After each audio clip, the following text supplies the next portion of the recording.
آپ عروجی کیفیت سے نزول کی طرف لوٹائے جا رہے تھے، یا سیر فی اللہ کا اونچا مقام تھا جس سے آپ کو اترنے کا حکم دے دیا گیا تھا، سیر عن اللہ الی اللہ یا سیر عن اللہ باللہ کے لیے۔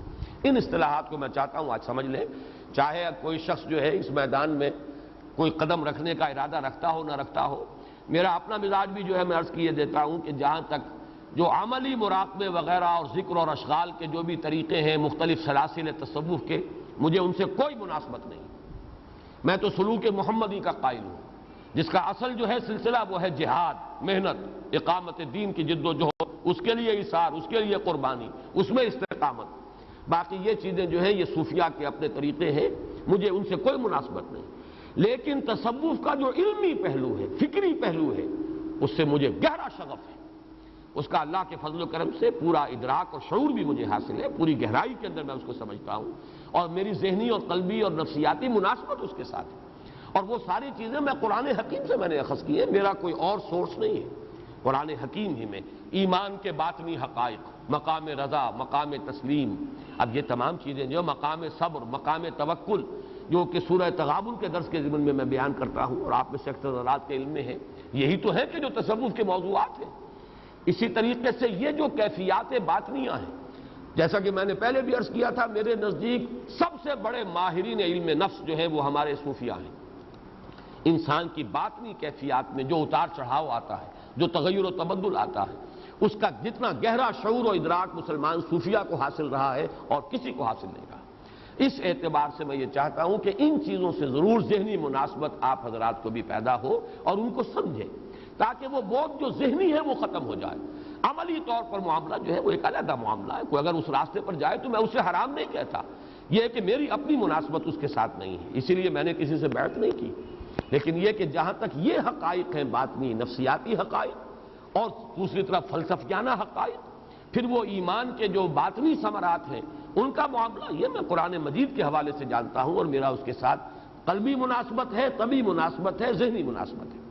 اس لیے میں یہ آج اصطلاحات آپ کو بتا رہا ہوں۔ دیکھیے، عروج اور سیر الی اللہ یہ دونوں ہم معنی الفاظ ہیں۔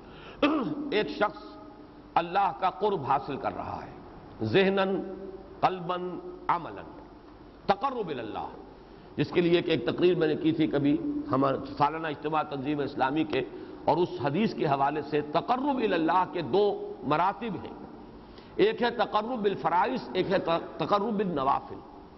غور و فکر، سوچ بچار، یہ فکری ایک انداز ہے اللہ کی طرف انسان بڑھ رہا ہے۔ من اتی اللہ بقلب سلیم، جو اللہ کے قریب آ رہا ہے، قرب حاصل کر رہا ہے، اس کو آپ کہیں گے عروجی کیفیت ہے، اوپر جا رہا ہے انسان، اس عالم خاکی سے بلند ہو رہا ہے، اس حیوانی سطح سے ترفع حاصل کر رہا ہے، ذہناً، قلباً، روحاً، وہ گویا کہ بازار سے گزرا ہوں، خریدار نہیں ہوں، رہتا اس دنیا میں لیکن حقیقت میں اس دنیا میں نہیں رہتا، اس سے بلند تر زندگی گزار رہا ہے۔ یہ وہ شخص ہے کہ جس کے بارے میں وہ شعر پھر میرے ذہن میں آ گیا کہ مومن کی یہ پہچان کہ گم اس میں ہے آفاق، اور کافر کی یہ پہچان کہ آفاق میں گم ہے۔ یہ سیر الی اللہ، اللہ کی طرف بڑھ رہا انسان، تقرب، وہ یہ تقرب جو ہے یہ کوئی فزیکل نہیں ہوتا کہ آپ یہاں سے 2 میل اوپر ہو گئے تو اللہ سے قریب تر ہو گئے، یا اگر 1000 میل اوپر خلا میں چلے گئے تو اللہ سے اور قریب تر ہو گئے، یہ فزیکل ایلیمنٹ نہیں ہے، یہ نفسیاتی اور قلبی اور روحانی کیفیات ہے تقرب کے مراحل۔ اس کو آپ عروج بھی کہیں گے اور سیر الی اللہ۔ پھر ایک درجہ آتا ہے، چونکہ سیر میں نے 3 لفظ استعمال کیے، سیر الی اللہ، سیر فی اللہ، اور پھر سیر عن اللہ باللہ یا الی اللہ، یہ میں بعد میں بیان کروں گا۔ لیکن عروج اور نزول ان کے درمیان کوئی وقفہ نہیں ہے، لیکن یہ کہ جو درمیانی وقفہ ہے اس کو سمجھیے سیر فی اللہ۔ سیر فی اللہ کیا ہے؟ اللہ کی معرفت حاصل ہو گئی، اب اللہ کے ساتھ ذہنی، قلبی، روحانی رشتہ استوار ہے، اب آدمی نہیں چاہتا کہ اس رشتے کے اندر کہیں کوئی خلل واقع ہو جائے، کوئی دنیاوی مصروفیت حائل ہو جائے، کوئی توجہ کسی اور طرف منعطف ہو جائے۔ یہ تو ظاہر بات ہے کہ انہی کو اندازہ ہو سکتا ہے کہ جن کو اس کی کوئی کیفیت و چاشنی کبھی میسر آئی ہو، اس میں کیا لذت ہے۔ اب دیکھیے، ایک حدیث میں آپ کو سنا رہا ہوں، ویسے تو یہ کہ وہ حدیث تو بہت عام ہے، لی مع اللہ وقت، میرا اللہ کے ساتھ ایک خاص وقت بھی ہوتا ہے۔ اب ہم کیا سمجھیں گے وہ خاص وقت کون سا ہوتا ہے؟ اور اس کی کیفیات کیا ہوتی ہیں. یا جیسے آپ نے فرمایا ابھی تو عند ربی یطعمنی و یسقینی، میں تو رات بسر کرتا ہوں اپنے رب کے پاس، وہ مجھے کھلاتا ہے پلاتا ہے. یعنی جب حضور صلی اللہ علیہ وسلم سے بعض صحابہ نے عرض کیا کہ حضور آپ صوم وصال رکھتے ہیں، صوم وصال یہ ہے کہ آج آپ نے روزہ رکھا، افطار نہیں کیا، پوری رات وہ روزہ چل رہا ہے، اگلے دن بھی روزہ جاری رہا، 2 دن کا صوم وصال ہو گیا. اگلے دن بھی آپ نے افطار نہیں کیا، پھر وہ رات اور اگلے دن تک جا رہا، 3 دن کا صوم وصال. حضور صوم وصال رکھتے تھے لیکن صحابہ کو آپ نے روک دیا، منع کر دیا. تو صحابہ نے عرض کیا حضور آپ خود تو صوم وصال رکھتے ہیں، ہمیں منع کرتے ہیں. آپ نے فرمایا ایکم مثلی، تم میں سے کون ہے مجھ جیسا؟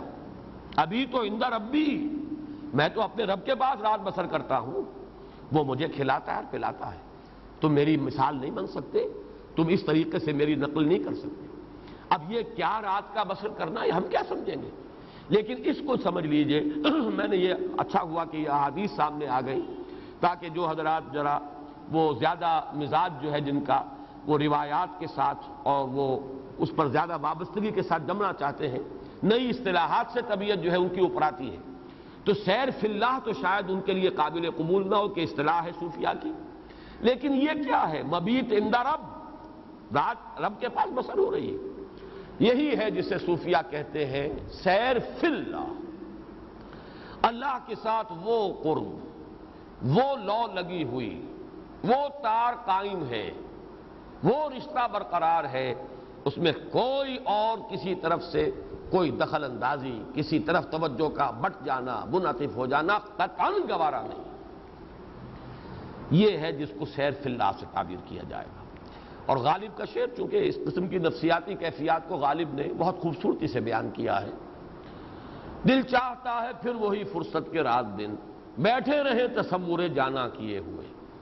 یہ سارے مشغلے اور ادھر ادھر کے معاملات، ان سے ذرا ہٹ کر طبیعت چاہتی ہے کہ پھر وہی کیفیت میسر آ جائے کہ کوئی ڈسٹرب کرنے والا نہ ہو، کسی سے کوئی بھی معاملہ ہی نہ ہو، ہمارا منقطع ہو جائیں، متبتل ہو جائیں اور اللہ ہی کے ساتھ لو لگا کر بیٹھے رہیں. اب تیسرا مرحلہ آتا ہے، وہ ہے کہ حکم ہوتا ہے کہ جاؤ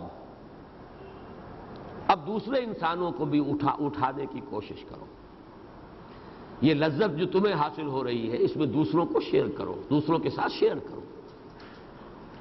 جاؤ لوگوں کو ہدایت پر کمر کس کر کھڑے ہو جاؤ. اب ظاہر بات ہے اترنا پڑے گا نا، یہ اترنا ہے، یہ نزول ہے. بڑی پیاری تعبیر ذہن میں آئی ہے، وہ جو ہم کلامی تھی کوہ طور کی، اس سے نیچے اترے نا. اذهب الى فرعون انه طغى، جاؤ فرعون کے پاس. اب وہاں جاؤ، اس کے بڑے تلخ جملے بھی سنو، اس کا یہ قول بھی سنو، انی ناظنک یا موسیٰ مسحورا، اے موسیٰ میرا خیال ہے تم پر کوئی جادو کا اثر ہو گیا، کسی نے تم پر کوئی جادو کر دیا. سنو کڑوے کسیلے جملے سنو، تکلیفیں جھیلو، برداشت کرو. کوئی پاگل کہہ جائے گا، کوئی مجنون کہہ جائے گا، کوئی شاعر کہے گا، کوئی ساحر کہے گا. یا ایھا الساحر، حضرت موسیٰ کو خطاب کیا جا رہا ہے، یا ایھا الساحر، جادوگر، ذرا جو تمہارا کچھ معاملہ ہے تمہارے رب کے ساتھ تو ذرا اس کے حوالے سے ہماری یہ مصیبت دور کر دو. درخواست بھی کر رہے ہیں کہ ہماری مصیبت دور کروا دو دعا کر کے، لیکن کہہ رہے ہیں یا ایھا الساحر. اب آخر ظاہر بات ہے جو کل میں نے آیت آپ کو سنائی تھی وہ سورہ حجر کی آیت ہے کہ وَلَقَدْ نَعْلَمُ أَنَّكَ يَضِيقُ صَدْرُكَ بِمَا يَقُولُونَ، ہمیں خوب معلوم ہے آپ کا سینہ بھجتا ہے ان باتوں سے کہ جو یہ کر رہے ہیں، جو باتیں آپ کو سننی پڑ رہی ہیں. ساحر کہہ دیا، مسحور کہہ دیا، کذاب کہہ دیا، شاعر کہہ دیا، جو چاہ کہہ دیا. اب یہ ہے سیر عن اللہ لیکن باللہ. اصل میں تو باطنی تعلق منقطع نہیں ہوتا، تعلق تو رہتا ہے، البتہ اس کی وہ شدت تو اب نہیں رہی نا. وہ بیٹھے رہے تصور جانا کیے ہوئے، وہ کیفیت تو اب نہیں ہے. اب تو جا رہے ہیں، جلے کٹے فقرے سن رہے ہیں، تانے سن رہے ہیں، استہزاء ہو رہا ہے، تمسخر ہو رہا ہے، طبیعت پر ملال کی کیفیت ہے. گھر میں آ رہے ہیں تو حضرت خدیجہ دلجوئی کر رہی ہیں، آپ کی ہمت بنا رہی ہیں، کبھی اللہ تعالیٰ کی طرف سے آیات نازل ہو رہی ہیں، اے نبی صبر کرو، جھیلو، برداشت کرو. فاصبر لحکم ربک ولا تکن کصاحب الحوت، دیکھنا کہیں حضرت یونس کی طرح کہیں جلدی نہ کر بیٹھنا، بلکہ صبر کرو اپنے رب کے فیصلے کا، اس کے انتظار کا. یہ ہے اصل میں عروج اور نزول کی کیفیت. یہ نزولی کیفیت یا سیر عن اللہ، چاہے وہ باللہ بھی ہے اور الی اللہ بھی ہے.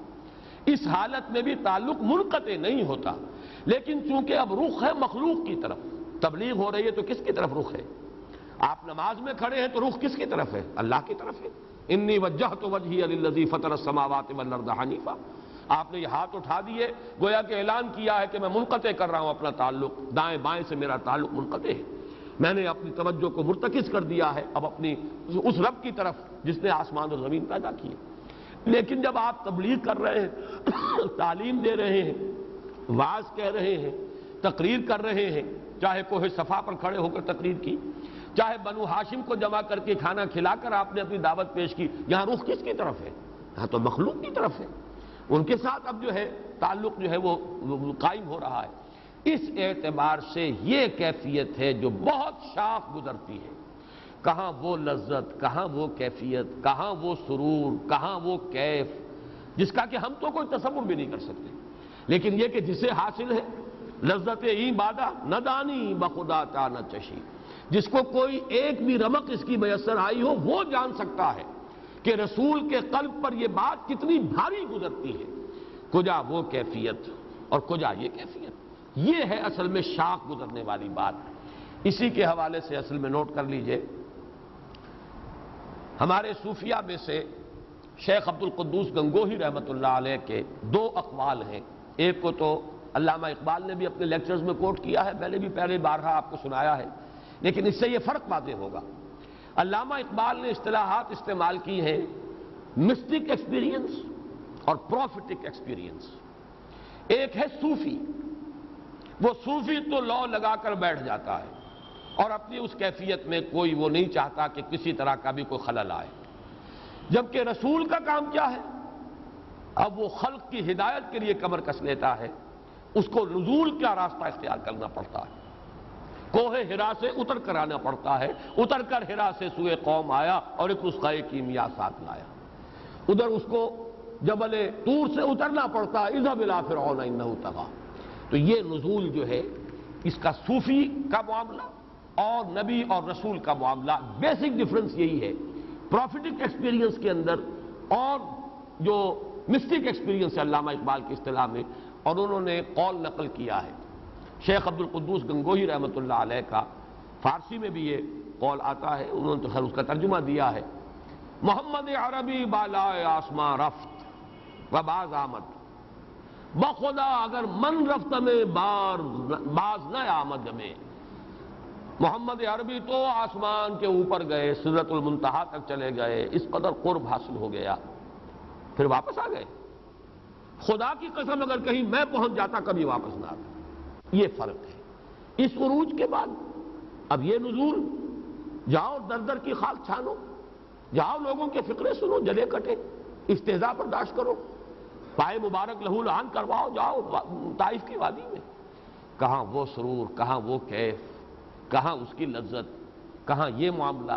لیکن بہرحال مشن ہے، حکم ہے، یہی آپ کی ذمہ داری ہے، جھیلنا ہے، لیکن آغاز میں بہت شاخ گزرنے والی بات ہے۔ اسی کا شیخ عبد القدوس گنگوہی رحمۃ اللہ علیہ کا ایک واقعہ آتا ہے کہ ایک روز وہ اپنی خانقاہ میں، اور ظاہر بات ہے خانقاہ مساجد ہی ہوتی تھی، مسجدوں ہی کے ساتھ خانقاہ ہوتی تھی، بیٹھے ہوئے تھے، مراقبہ تھا، لو لگی ہوئی تھی، ادھر سے اقامت کی آواز آ گئی، قد قامت الصلاۃ قد قامت الصلاۃ۔ ظاہر بات ہے کہ اپنے مراقبے سے نکل کر اور آنا پڑا، صف میں کھڑا ہونا پڑا، لیکن طبیعت پر ایک جھنجھلاہٹ طاری ہوئی، حضوری سے نکال کر دربانی میں کھڑا کر دیا۔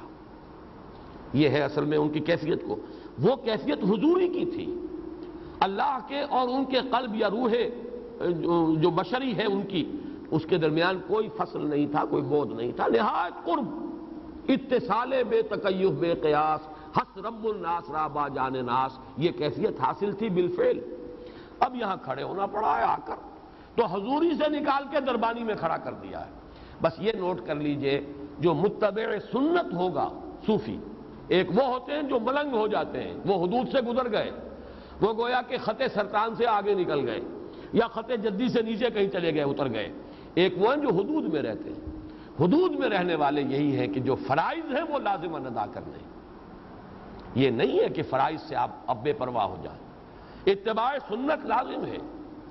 کچھ لوگ جو ہیں جو اس سے جو ہے کمزور رشتہ کر لیتے ہیں اپنا، وہ پھر ملنگ بن جاتے ہیں، پھر وہ شریعت کے متبع نہیں ہوتے۔ یہ وہ لوگ ہیں جن کے ہاں شریعت اور طریقت علیحدہ ہو گئے، راستے جدا ہو گئے۔ یہ معاملہ جو ہے، جو صحیح صوفیاء ہیں، حقیقی صوفی ہیں، وہ تو ان دونوں چیزوں کو اس طرح جوڑ کر رکھتے ہیں کہ چاہے طبیعت کے اندر جو ہے اس وقت جو کیف جھنجھلاہٹ پیدا ہوئی ہے، لیکن شریعت کا حکم بالا تر رہے گا۔ جب آ گئی ہے صدا قد قامت الصلاۃ تو جانا ہوگا، کتنا ہی گہرا مراقبہ ہو اور کتنی ہی لو لگی ہوئی ہو، اب تو فرض نماز ہے اور اس میں جا کر شامل ہونا پڑے گا لازم۔ اسی کا میں آپ کو ایک اور بھی بعض اوقات جو ہے ذکر کرتا رہا ہوں۔ دیکھیے آدمی اگر اپنی نماز پڑھ رہا ہے، نفل نماز، اس کو اختیار ہے سجدہ آدھا گھنٹے تک پڑا رہے سر رکھے زمین پر، ہوتی ہے کبھی کیفیت انسان کی، سر اٹھانے کو جی نہیں کرتا، انسان دعائیں کر رہا ہے اللہ تعالیٰ کے ساتھ، قرب ہے، اقرب ما یکون العبد الی ربہ فی السجود، جو قریب ترین ہوتا ہے بندہ اپنے رب سے وہ سجدے کی حالت میں ہوتا، کیسے سر اٹھا دے؟ یہ ہے اپنی نفلی نماز، جتنی چاہے لمبی آپ جو ہے اس کے اندر سجدے کے اندر جتنا چاہے وقت گزار، لیکن جب آپ باجماعت نماز میں ہیں تو اللہ اکبر امام کی ہوگی تو سر اٹھانا پڑے گا۔ آپ کی ذاتی کیفیت سے کوئی تعلق نہیں ہے، وہ ذاتی کیفیت جو ہے سو ہے اور نہیں ہے تو نہیں ہے، لیکن یہ کہ اس میں وہ ہے اجتماعیت، وہ اجتماعیت کا تقاضا ہے، فرائض کے ساتھ اجتماعیت ہے اور نوافل کے ساتھ انفرادیت ہے، اور یہ بھی فلسفہ دین اور حکمت دین کا ایک اہم نقطہ ہے۔ بہرحال ایک نقطہ نظر یہ ہے کہ در حقیقت یہ سارا شاخ گزرنے والا جو تھا معاملہ محمد الرسول اللہ صلی اللہ علیہ وسلم پر، وہ نزول کی کیفیت ابتدا میں بہت شاخ گزری ہے، لیکن رفتہ رفتہ اس کی اپنی ایک لذت ہے۔ دیکھیے غور کیجئے حضور کی وہ حدیث کہ حضرت علی سے مخاطب ہو کر آپ نے فرمایا، یا علی لا یہدی اللہ بک رجلا واحدا خیر لک من حمر النعم، اے علی اگر تمہارے ذریعے سے اللہ ایک انسان کو بھی ہدایت دے دے تو وہ تمہارے لیے سرخ اونٹوں سے بڑی دولت ہے۔ اس کی اپنی لذت ہے، آپ کے ذریعے سے اللہ تعالیٰ نے کسی کو ہدایت دے دی، اس سے جو انشراح آپ کو ہوگا، اس سے جو خوشی حاصل ہوگی، اس سے جو انبساط ہوگا، اس کی اپنی لذت ہے۔ ہوتے ہوتے طبیعت جو ہے اس دوسری لذت سے مانوس ہو جاتی ہے، اس کے اندر بھی اسے وہ کیف حاصل ہو رہا ہے، اور یہی ہے در حقیقت جس کو کہ تعبیر کیا جاتا ہے سیر عن اللہ باللہ یل اللہ، اللہ کی طرف ہی ہو رہا ہے اس میں بھی، لیکن یہ کہ بظاہر خلق کی طرف توجہ ہے۔ اور وہ میں نے شاید کئی مرتبہ یہ شعر سنایا ہے، آج پھر میں چاہتا ہوں یہ سارے مضامین جمع ہو جائیں۔ ہمارے ہاں صوفیاء کا بلکہ یہ قول جو ہے ابن عربی کا ہے رحمۃ اللہ علیہ، جس نبی کا جتنا نزول کامل تھا اتنی ہی اس کی دعوت جو ہے نتیجہ خیز ہوئی ہے۔ دعوت کے مؤثر ہونے کے لیے ضروری ہے کہ نزول انتہائی ہو جائے، ورنہ اگر ایک انسان ذرا بالا تر جگہ پر بیٹھا ہوا ہے، عام انسانوں کی سطح پر نہیں آ رہا، مغایرت کا پردہ حائل رہے گا، جیسے you are looking down upon others, اوپر سے ہائی پیڈسٹل سے آپ دیکھ رہے ہیں لوگوں کو، اور ڈانٹ ڈپٹ ہر وقت شکوہ شکایت، تم میں تو ایمان ہی نہیں ہے، تم مانتے ہی نہیں ہو۔ یہ میں ذرا کسی توہین کا معاذ اللہ تعالیٰ اس سے بچائے، توہین کی بات نہیں، لیکن تقابل تو کرنا پڑتا ہے۔ آپ انجیل پڑھ جائیے، حضرت مسیح علیہ السلام ایک بہت بلند مقام پر تھے، آپ نے شادی نہیں کی، آپ زہد کی اس انتہا پر تھے، عام دنیاوی چیزوں سے کوئی تعلق اور رشتہ ہے ہی نہیں، لہذا عام انسانوں کے ساتھ وہ قرب نہیں ہو سکا جو محمد الرسول اللہ کو حاصل ہوا ہے صلی اللہ علیہ وسلم۔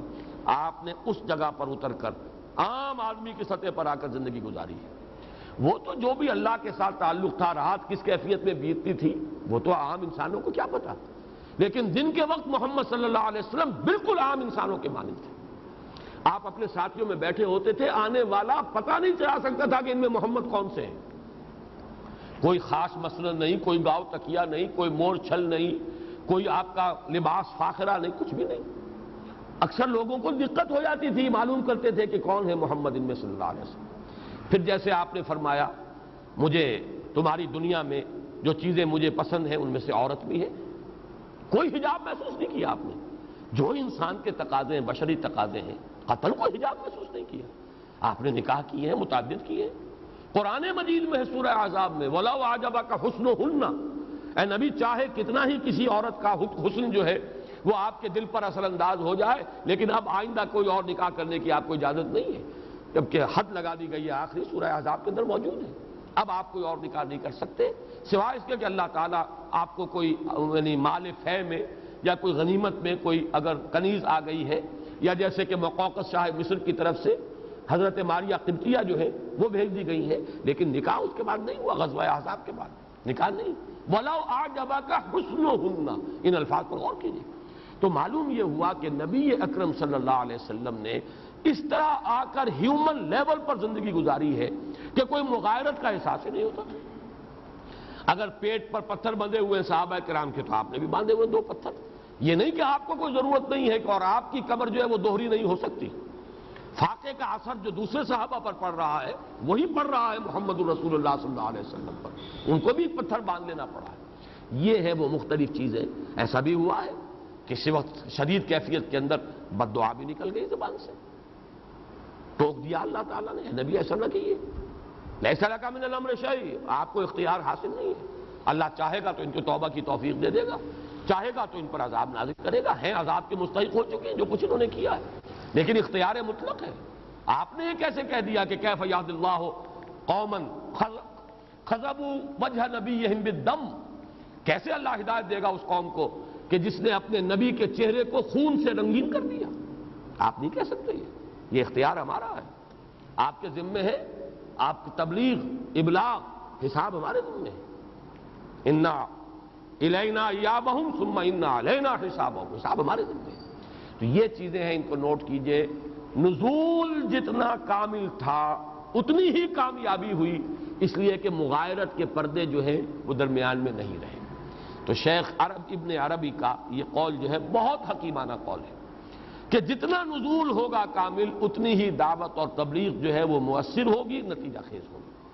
وہ جو شیخ کا میں حوالہ دے رہا تھا، وہ جو سابقہ رسل گزرے ہیں جن کا ذکر قرآن مجید میں بار بار آتا ہے، حضرت نوح علیہ السلام، حضرت ہود، حضرت صالح، ان کا معاملہ کیا ہوا؟ دعوت دی، قوموں نے رد کر دیا، قوموں پر عذاب آیا، ختم ہو گئی قوم، نسیم منسیہ، چند لوگ جو ایمان لائے بچا لیے گئے۔ ایک یہ ہے، اور ایک یہ ہے وہ دعوت، وہ تبلیغ، اس طرح اپنے آپ کو گھلا دینا جیسے کہ محمد الرسول اللہ نے گھلایا صلی اللہ علیہ وسلم۔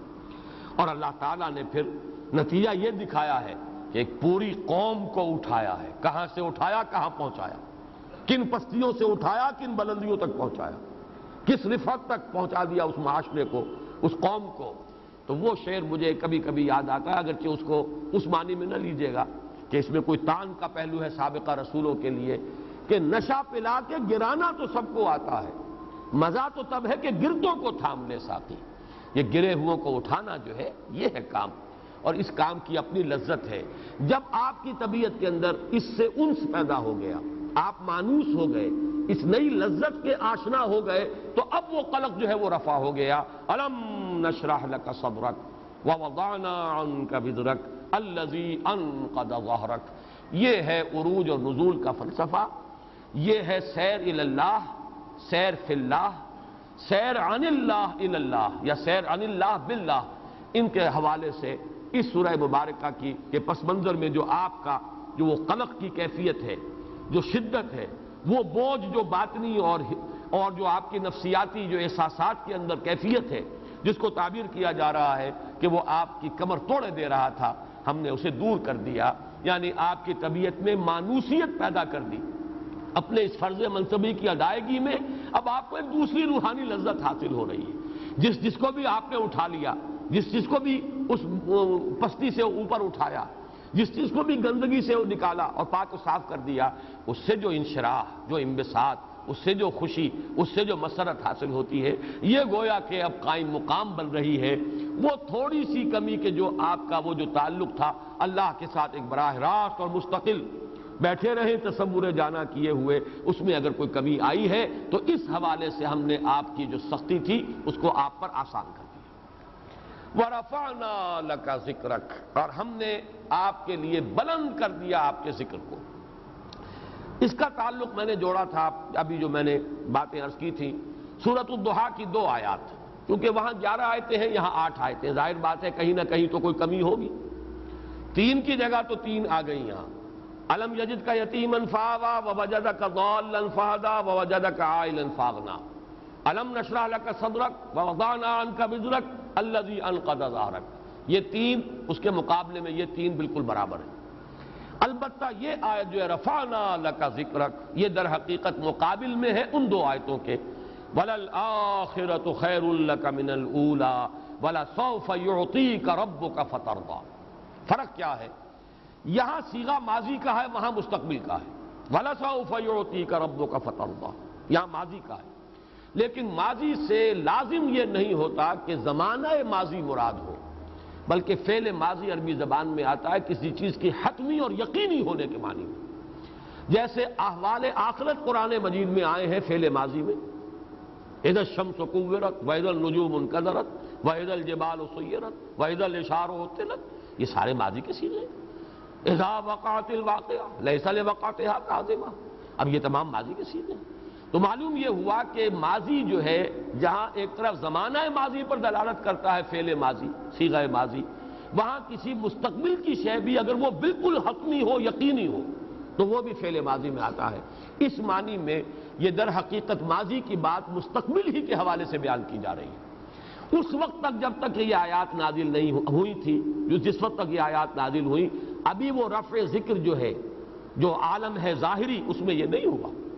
عالم باطنی میں عالم ارواح میں تو اول روز سے ہے۔